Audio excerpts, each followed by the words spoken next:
This is the Cleveland Real Estate Investor Podcast, and on this episode, Mike Reilly and I talk about our personal experiences with Airbnb, what we look for when renting short-term, and connecting those experiences back to running the Reilly Properties Airbnb business. We also discuss our virtual assistants working with us overseas and our experience setting up a back office in the Philippines and more. Stay tuned. But first, a word from our sponsor.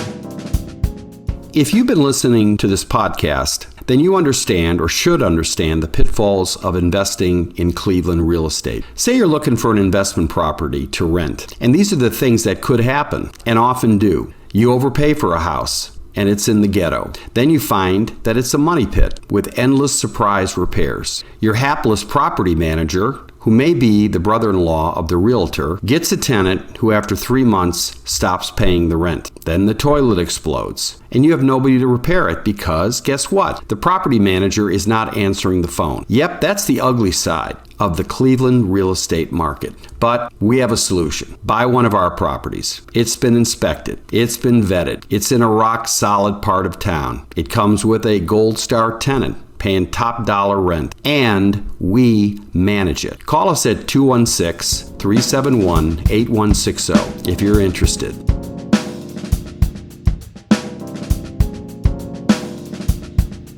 Hi, everybody. This is Mike Reilly, and with me is our legendary engineer, A'marri, who's actually the voice you hear on the intro.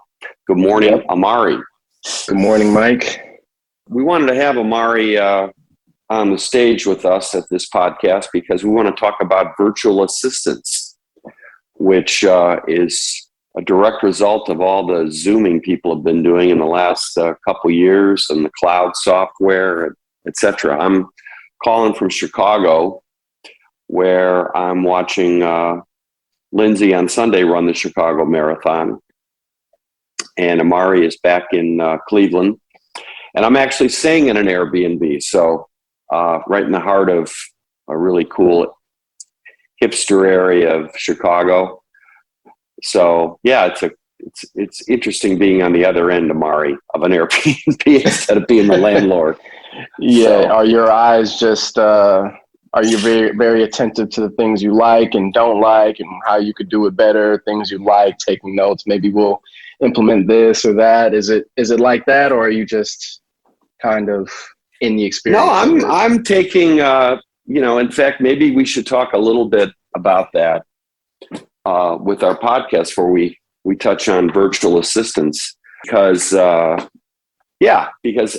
only are we staying in Chicago, but we took a long delayed vacation, my wife and I, and we went to Provincetown, Cape Cod, and we stayed at a VRBO, which was absolutely stunning. A little 2-bedroom apartment we shared with a couple of other apartments.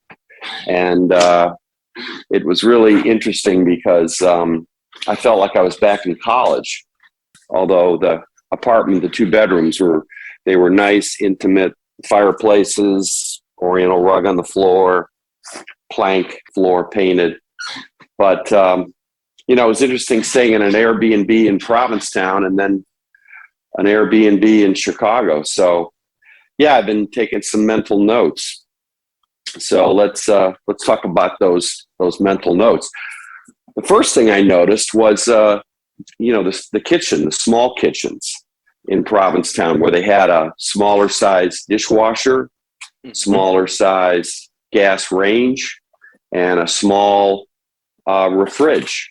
And I took pictures of them all because, let's face it, if we're doing Airbnb, we're not talking about people settling in, family of 5, where they need a big appliance. Most of the time they're just there. It's like staying at a hotel. Right. So that was one thing I noticed. I think we've come to appreciate having really nice art on the walls. We've got a lot of compliments from our South Woodland place because Travis did some spectacular installations. You've seen that, haven't you, A'marri? Yeah. Yep. Absolutely. And we've gotten, I think if people go to our South Woodland 3-bedroom, they're going to notice we've got a lot of good compliments on the vibe. Right. And when we stayed at Provincetown, the art on the wall was phenomenal. I mean, there was some oils painting going back to the 17th century, 18th century, and then there was black and white. Go ahead. Was this the kind of nautical themed? Yes. Decor that you were showing us on Zoom the other day? Yeah, the nautical theme was just incredible because it was, blue and white. The floor was blue, and everything was nautical, from the door handles to the art on the walls, picture, black and whites of sailing ships, and then prints of sailing ships, from the 1800s. The blue floor of the blue floor of the apartment. So the nautical was everywhere. And then here we are in the Chicago Airbnb, and it's all prints of Chicago. I'm looking at the Art Institute of Chicago print in one of the rooms. So everything is more city vibe. We're staying in a loft, and it's a city. It's not in Cape Cod. So I think if if people are putting together their Airbnbs, there should be a theme of the house that matches the neighborhood. Now, in some cases, like I think some of our houses, I mean, they're just suburban houses. It's not like these are vacation houses. But if you can spice it up with a little art, I think that makes a big difference. Right.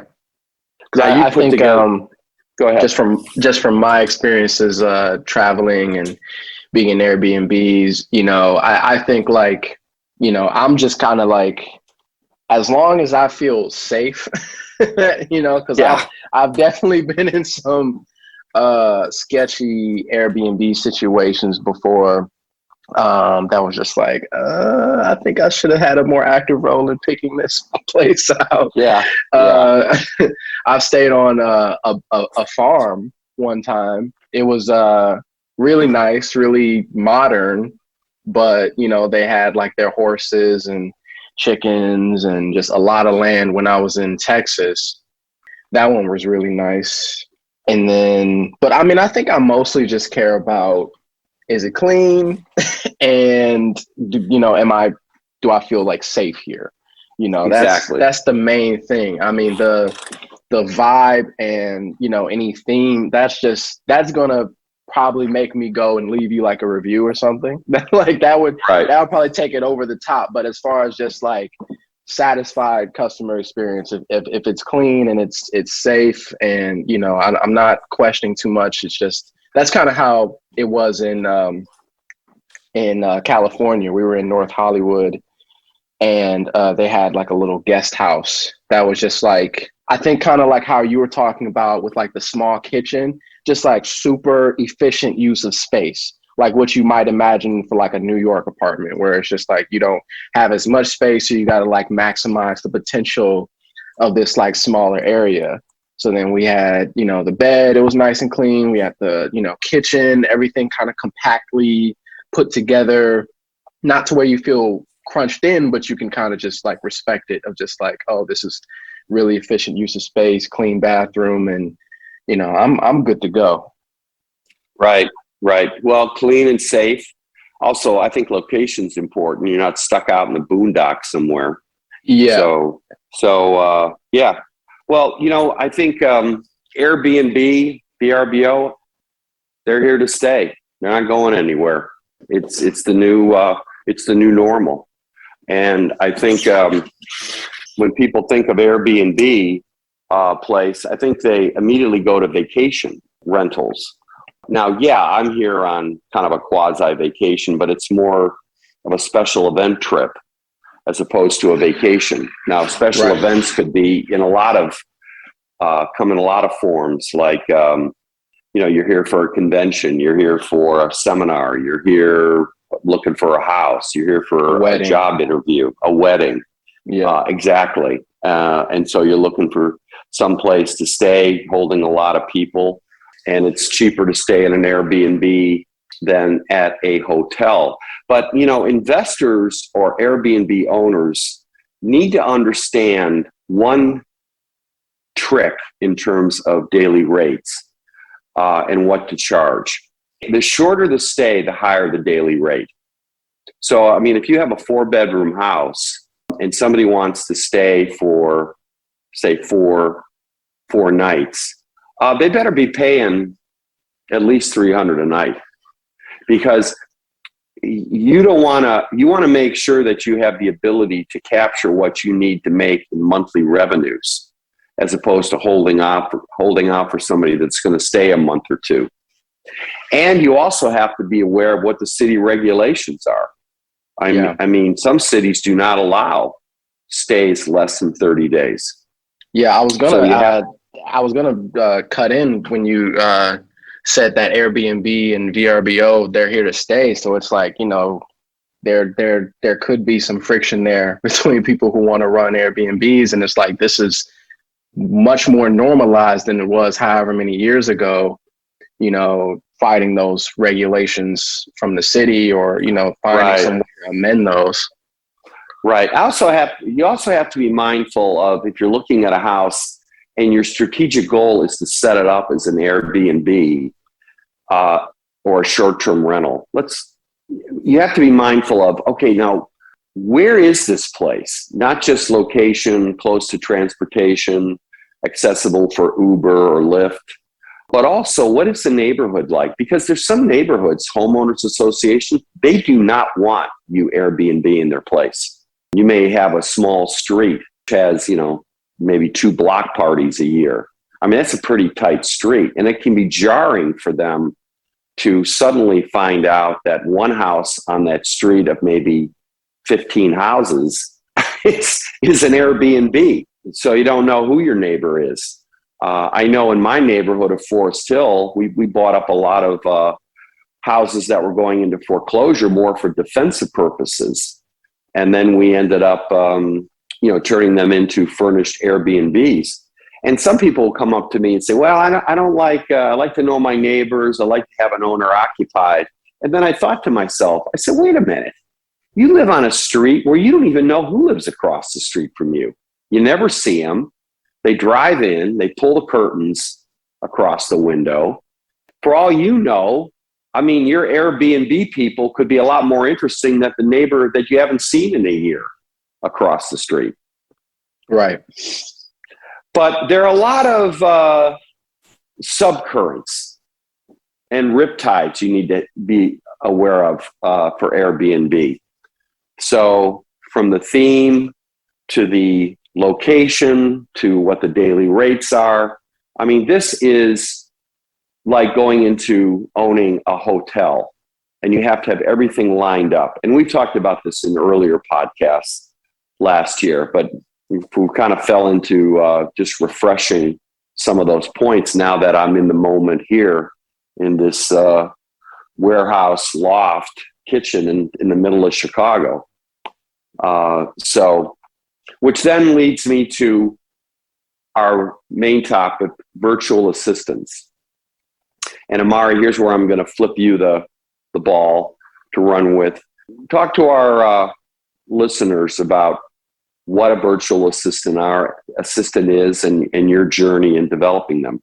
Yeah, so a virtual assistant is a person who, they could be from the Philippines, they could be from Pakistan, they could be from anywhere really in the world, and they're basically, working for your company in whatever capacity you really need their help in. It could be under accounting, it could be in marketing, it could be, whatever you really need for them to do. And a lot of their work takes place through a VPN. Where they can. Okay, stop. Talk to people what a VPN is.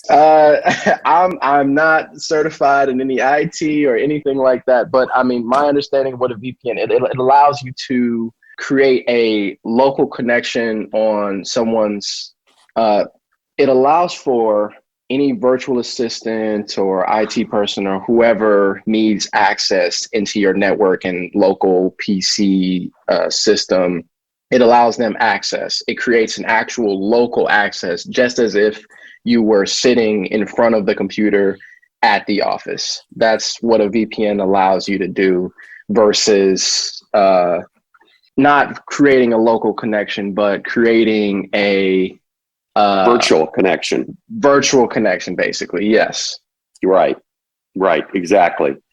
And I think that what we're going through with virtual assistants is a whole mindset change, similar to Airbnb, what we're talking about. Think about how our economy is changing. It's just blowing up in front of us. It's almost like COVID was like a volcano blowing up, and all of a sudden you have all these different like islands popping up from the sea, and the vegetation is coming, soon to follow.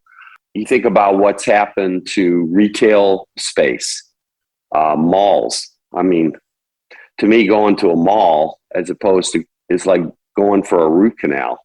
Why would I want to go to a mall when I can order stuff on Amazon? Right. And Absolutely. So why have an office space, where you require, your 6 employees to come in when, they can rotate and most of them can work from home. You're calling from your home office, right? Yep. I am at home right now. And thankfully you're only about 10 houses from our building. So you'll be going in, you'll be doing the backup, you'll be locking things up. Yep. So maybe you have a couple people in there.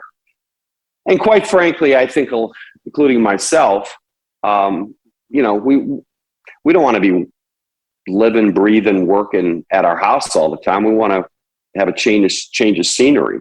So having an office to go to or a think place is, important.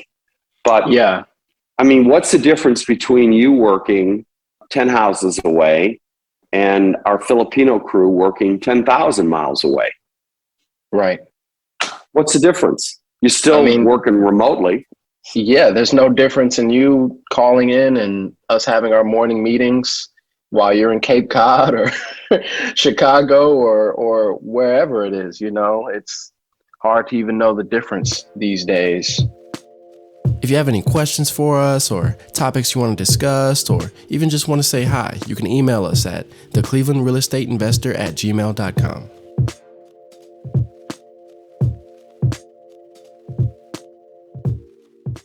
I went to a wedding a couple of weeks ago, and I was talking to a guy, and I said, yeah, we've created an office in the last year of 3 super qualified Filipino ladies who handle back office, website, et cetera, et cetera. I mean, we'll get into the weeds on this.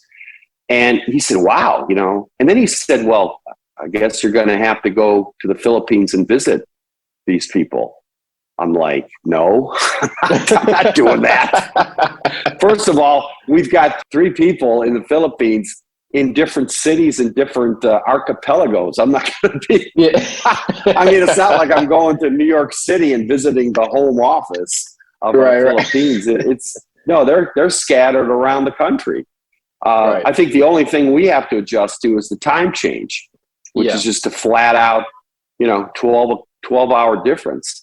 So if it's 10 a.m. in Cleveland, it's 10 p.m. With our Filipino ladies. But they're used to working virtual, so a lot of times they'll just work till 1 o'clock, 2 o'clock, and then they'll call it a day. Is that what you found? No, absolutely. They have express no complaints or issues or anything. It's just whatever it takes to get the job done. At whatever time they're willing to do it. Right. And we're paying them full time. This is their full-time job. And how do we pay these people, A'marri? Through Venmo? Through Venmo. So they get a monthly, or are they paid every 2 weeks or once a month? I'm not entirely sure about that. I think it's every 2 weeks. Yeah, I think that the last time we talked about it, we adjusted it to that. So we're wiring them money. We've got everything set up in the cloud now. So foremen who are buying gas, who are going to Sherwin-Williams to buy paint, to going to Home Depot, to going on Amazon, all those receipts are easily accessible to one of our Filipino people online, correct? Yes. Everything is done online. So it's as if they were in the office, our building, and everything's paperless now. So if it's paperless and it's on the cloud and you have high-speed internet and they have access to the emails and you have Zoom, you have all the building blocks there to create your own virtual office. That was one of the key. No, that was one of the, you're right. And that was one of the key things for a lot of different areas of how we were doing things. It was like, is this online? Oh, it's not. Why isn't it? We just haven't done it yet, but we really should, because it saves on paper, it saves on time, and we need our VAs to be able to do this, because once whatever they can do, that's freeing up our other people to go do other things that isn't just, paper pushing, basically, Right. Exactly. Yeah. So, okay. So you keep going, A'marri. I as is my habit of taking over conversation, but go ahead. Keep going on the VAs, your general thoughts. Yeah. So, I wanted to bring up, even before, what prompted, you, Mike, to say, okay, we need to get some people, we need to get some virtual assistants and to take these types of things over. We were having issues with hiring pre-COVID. Pre-COVID, there were a lot of issues with hiring, getting the right people in, getting people that were invested in the job, getting people that just followed basic instructions and showed up. It was just a lot of time interviewing people, a lot of money in advertising, Craigslist, ZipRecruiter, Indeed, just all these different, Plain Dealer, our local newspaper, just a lot of these different things that just were not yielding enough good people to justify all this time and money that was really being spent. And it's just only so long that you can go hitting the same routes, targeting the same people. We're getting the same people responding to some of these ads at a certain point before you just say, you know what, there's got to be a different way to do this. And Mike led the forefront with finding these other people, started out in Pakistan and then moved into the Philippines. And right now we're getting our crew together and, giving them more assignments and, possibly, looking to hire some more people once we get a little more settled in with the few people we have. So, those hiring issues back then, we were doing interviews every day and it would take, 1 or 2 hours going through people, doing applications, background checks, all these things just for them to not show up one day. Well, this was our problem. When I say our problem, because I could see it from the treetops. We have a painting company that I started 45 years ago when I was in college, paying my way through school. Started in 74. All right. So in 2024, it'll be the 50th anniversary of me starting Reilly Painting and Contracting. But we're a painting company. We're not Facebook. We're not Google. We're not some sexy, company. So right away, you've got people who are looking at it and said, well, I'm going to go work for painting company as a bookkeeper. Okay, so you've got a lot of people out there in the American economy who can come in and interview as a bookkeeper. The problem is they're used to doing bookkeeping the old way. Okay, they want a piece of paper in front of them. In fact, they want a calculator that still has the ribbon in it or the paper. Right? Okay, that's what they want. This kind of, oh, I don't know. I haven't worked with a computer before. Oh my God, spreadsheets. What are those? You know, I mean, we've had some people working for us who are, Wendy, who was, in her 60s, getting back into the workplace. I mean, you had to teach her how to use a computer. Yeah. And so it was like pulling a mule up a hill half the time. And a lot of times you're dealing with people who said, well, I've never done it like this before. I haven't done it like this before. And so, all right, well, who cares that you haven't done it before? You need a job, right? You have bills to pay. Figure it out. Right. So all of a sudden, when you're interviewing, our ladies, most of them were ladies. We had a couple guys there, but first of all, they've got accounting experience. They've worked, and they've been working with computers for years. Even though the Philippines may be a second world country, the people who live there, the demographics there, they're used to cell phones. They're used to working online because they don't have, the infrastructure. It's not as developed. I mean, in Africa, for example, a lot of these countries, the number one way of communicating is with the cell phone because you don't have to put telephone wires up or pave. So right away, you're dealing with a whole demographic that's very comfortable working online, working paperless. And then, of course, number two is the attitude shift. I mean, they appreciate the job. We appreciate attitude shift. We appreciate their attitude, and it's a mutual admiration society. I want them to be long time employees with us, part of our operation. And as we grow our Airbnb business, or we start developing more and more properties, they're going to play a key role in that. And you know what? When you ask them, when you tell them, "Hey, listen, we're going to do this," we're going to do that. They say, "Okay, fine. I'm going to start studying up," as opposed to telling me, "I've never done that before."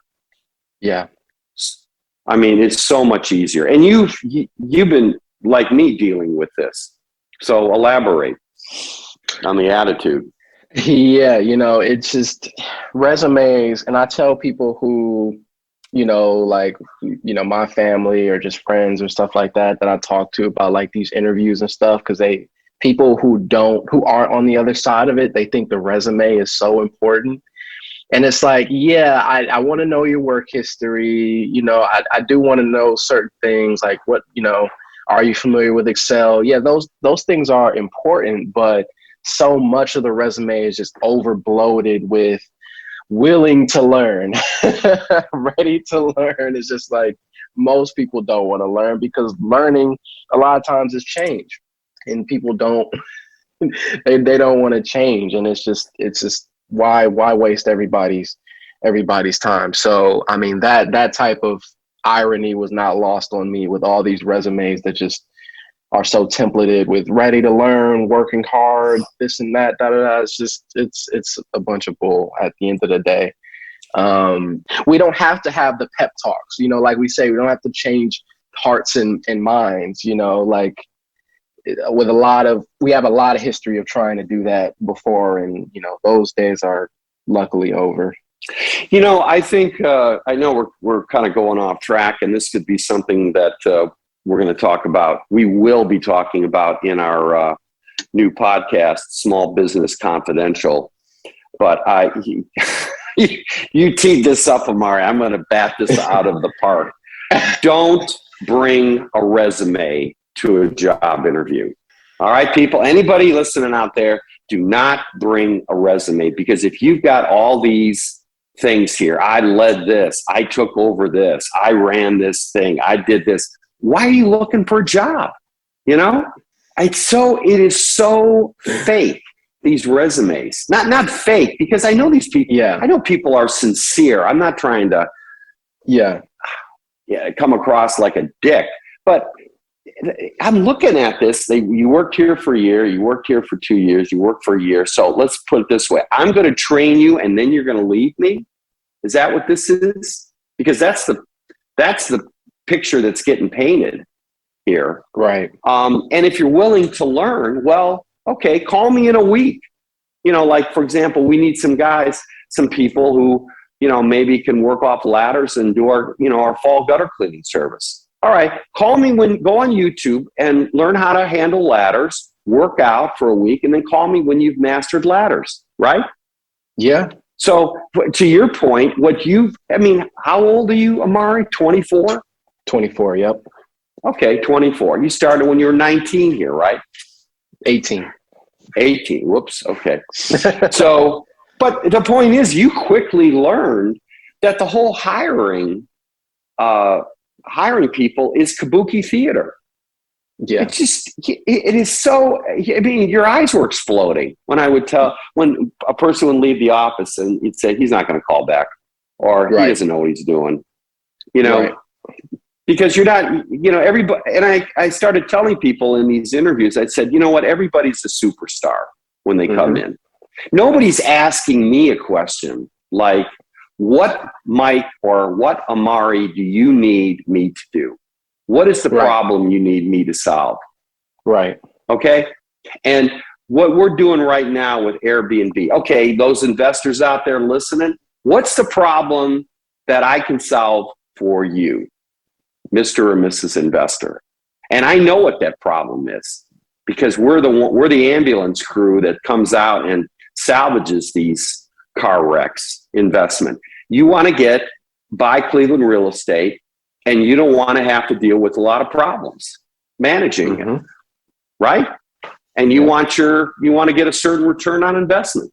That's the problem.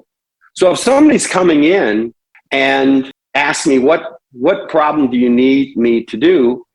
Well, the first problem is I need you to show up and be reliable and to be able to wear a bunch of different hats here. Okay, sometimes you need to go out in the yard and pick up some garbage. Sometimes you need to wash a truck. Sometimes you need to clean up the file. Sometimes got to learn how to do our backup system. But it's that long urban myth of the guy who ended up running the movie studio, who started out in the mailroom and worked his way up. Yeah. And what you're dealing with virtual assistants, great attitude, smart, is you're dealing with the same attitude that guy working in the mailroom had, who said, I will find a way to succeed. Something you said, I think it was yesterday, really struck a chord with me about, going back to that whole, managing one of the hardest parts about managing is the just drain it can be on your energy. Especially, and you gotta be mindful of that, because you do have to expend some energy, like we're talking about, with Melanie.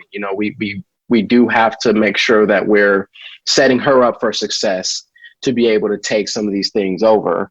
But at the end of the day, it can't be like what we've experienced in the past, where we're micromanaging, babysitting, hand holding, to where it's like, you're not even helping me solve the problem. you're just becoming a part of it at this point, right? And so for somebody like Melanie or our other two ladies, Jen and Anna Lou, look, they want to help us. Okay, they want to help us, and the challenge for us is how to teach them and build their muscles so that they can simply take over. That's a challenge of a manager.